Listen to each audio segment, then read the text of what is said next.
کوئی اچھے optics economy میں نظر آنا شروع ہو گئے ہیں یا ابھی یہ سفر جو ہے یہ کافی کھٹن ہوگا؟ جی مفتاح صاحب دیکھیں، دونوں باتیں درست ہیں۔ آج پچھلے ہفتے جو خبر آئی تھی کہ جو شرح نمو ہے جو افراط زر ہے اس میں کمی آ گئی ہے، اس کے نمبر میں کمی آ گئی ہے، اور پچھلے مہینے صرف 11% تھا، اور اس سال میں صرف تو نہیں کہنا چاہیے، لیکن اس سال میں اب تک 24% ہے۔ آج خبر آئی ہے کہ شرح سود جو ہے اس میں 1.5% کمی کی ہے اور 20.5% ہو گیا۔ تو اس سے کچھ امید تو بن سکتی ہے کہ جو معیشت ہے اس کے اندر کچھ جان آئے گی، اور شاید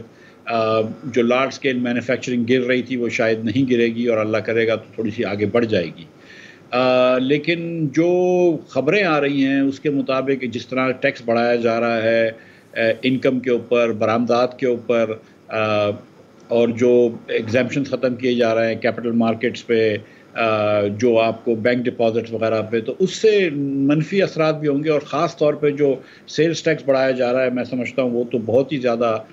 معیوب ہے، کیونکہ اس سے ظاہر غریب لوگوں کے اوپر افیکٹ پڑے گا۔ ساتھ ساتھ جو ہماری خواہش تھی یا امید تھی کہ حکومت آتے ہی NFC ایوارڈ کی بات کرے گی اور وہ صوبوں سے بات کرے گی، اور وفاق جو ہے وہ